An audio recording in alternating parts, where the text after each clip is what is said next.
And the next item is 2102 Crestmoor Drive. It's a request for a use permit and parking exception to allow a dental office in a neighborhood commercial zone per sections 12.96.100.c3 and 12.100.120.a of the San Bruno zoning ordinance. Staff report, please. Thank you. Good evening. The application is for a use permit and a parking exception to allow a dentist office. It's at the corner of Crestmoor and San Bruno Avenue. I'm sure you're familiar with it. It's where 7-Eleven is located. You also probably know that this location has been vacant for quite some time, over 2.5 years. Staff has talked to quite a few different proposed tenants during that time, and for a variety of different reasons, none of those really fit into that situation. So now we do have an applicant that staff finds will be a fitting use at that location. I would have like to make one correction to the staff report, please. In several places, we say that there are 11 existing parking spaces, when in fact there are 12 existing parking spaces. So that does not actually directly affect our entitlement for the number of spaces that we're asking for the parking exception, but we certainly would like that to be corrected in the record. So the current applicant has had a long-standing dental office at the Sky Crest Shopping Center before it was redeveloped. And so he moved out of town, and then he has been looking for another location to move back into San Bruno that has good visibility and to serve many of his patients that followed him to that other location. They're proposing to be open from Monday through Friday from 8 a.m. to 5 p.m. It is a relatively small office. They would have 3 employees and expect to serve only about 6 patients per day. So this is a relatively small number of places, and certainly came into the analysis when we're considering whether the parking exception would work at that location. So it's not a very intensive use for that location, but it does have quite a bit of visibility for them. Staff does not anticipate really any conflicts with the 7-Eleven. They typically have a quick turnover, and their peak times are a little bit different than the dental office, so that's also supports the project. The surrounding area includes, as you know, the gas station, Highway 280, residential uses. Even though this is a neighborhood commercial, we do find that the dentist office would be appropriate and complementary to those uses. Again, in regards to the parking exception, the previous video store required 9 spaces. The dental office requires 11. So the parking exception, the entitlement tonight is for 2 spaces, the difference between the existing and proposed. So staff does support that parking exception because of the relatively low intensity of the dental office, only 3 employees and about 6 patients per day. The quick turnover of the 7-Eleven customers and the different peak demand between those 2 uses. It really is a good shared parking arrangement, which we seek to do to really maximize our parking and those resources that are available to us. And also, as you know, that site is very constrained. It's very steeply sloped. And so there are very limited opportunities to really change the configuration of the parking lot, and no opportunity at all to add additional parking there. We noticed the neighbors consistent with our noticing requirements. We have not received any comments from neighbors on the project. And so staff would recommend approval of the project based on findings 1 through 5 and subject to conditions 1 through 20. And I'd be happy to answer any questions. Thank you. Are there any questions of staff? I do have a question. Does that 3-employee component include the owner or the dentist as well? It does. Okay, thank you. Through the chair. Actually, I do have a Chair? question. You know, Laura, you mentioned the parking and how many spots there are, 12. But on that graph, or on the, whatever we want to call it there, the grid, yeah, whatever. It has, the previous use of 16.6 is what was required, okay? And down on the new proposed one, it has 18.7 would be the required spaces. Now, I understand we're going for the parking exception, but 18, or 12 minus 18 is 6, not 2, at least last time I went to school, so I'm a little confused. I mean, I know it's been a while since I went to school, but can you just, I'm just not clear on how that works. Yeah, I understand the whole thing, but this is a little confusing to me, sorry. Okay, let me take you through it. This table includes the parking requirement as of today's municipal code. And as you're aware, the parking there is grandfathered in, so it is somewhat deficient already. And so under today's code, the total number of spaces that would be required in the actual math is 16.6 parking spaces. And then our code requires that we round that up to 17. And then in the proposed condition, again, according to the municipal code requirements, it's 18.7 spaces, and then we round up to 19. And so the difference there is 19 minus 7 spaces is 2 spaces. So that's what the entitlement is for, is that difference. We're increasing the intensity of the use by 2 spaces. Okay, I got that. That makes it much clearer. However, if the required space is 19 and they only have 12, and it's not just for the dental office, I mean, it's, that overall site. So overall, that whole entire site is basically a parking exception. Correct. I would say a majority of developments that were built in the 40s, 50s, and 60s, there was a lower parking requirement at that time, so that most of them do have deficient parking. So that's why we have this process now, to kind of take a look at these older properties that have deficient parking and say, will this modern business work within the existing site plan? Right, I understand that, and that's great. So the only thing that, just as I'm reading this, it just doesn't look as clear as how it's being explained, if you will. Because I'm looking at 19 and there's 12 and then it's, 7, and overall, I mean, in general, just no matter what business was in there, it had insufficient parking for today's current parking requirements. Correct. Okay. All righty. Thank you, Thank you. Commissioner Chase. I do have a question. Because it is a tricky place to get in and out, and you don't have, you only have one entrance and exit.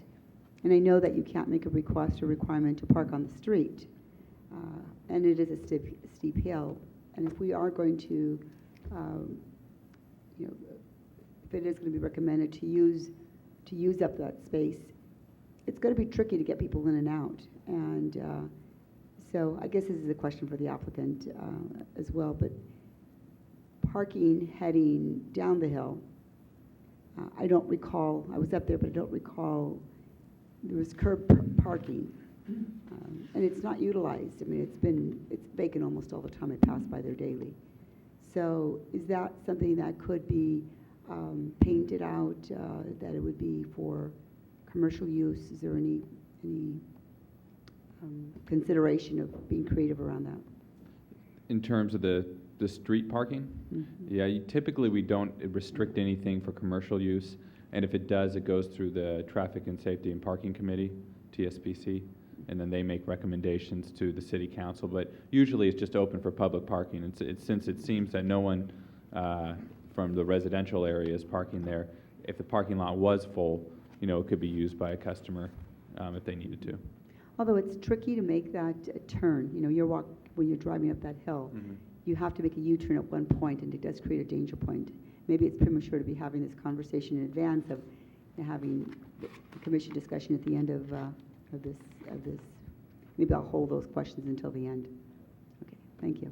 So through the chair, I have one more question. Sure. Are both buildings on that subject site, are they owned by the same property owner? Yes. Okay. So, and the reason I'm asking that is because, I would think that, the parking deal with parking in front of 7-Eleven, as you mentioned, it's a quick turnover. Are they going to have, is there going to be a sign, dedicating the first, 3 stalls or whatever, 7-Eleven only, and, for the existing business that's in there? Has there been any consideration along those lines?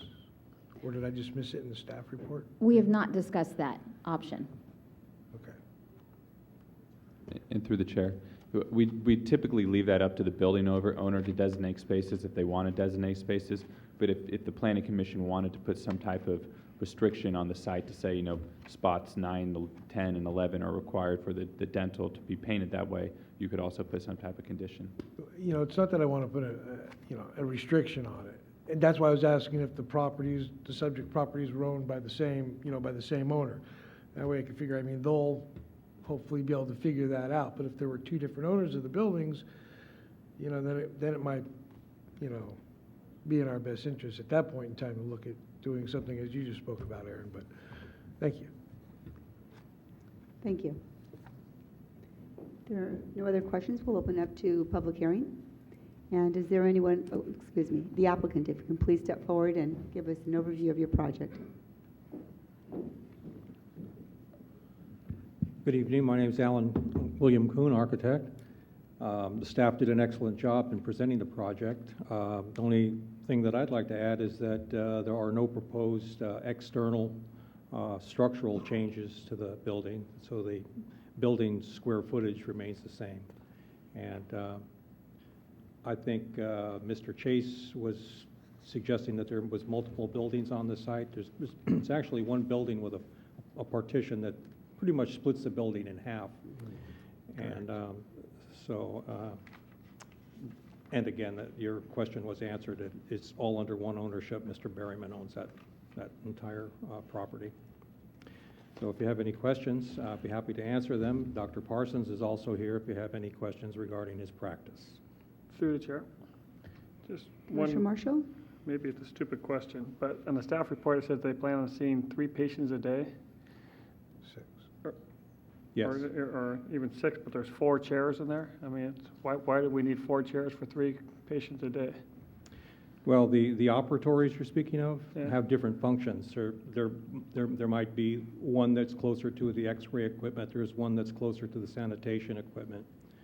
And so for different procedures, there would be different operatories.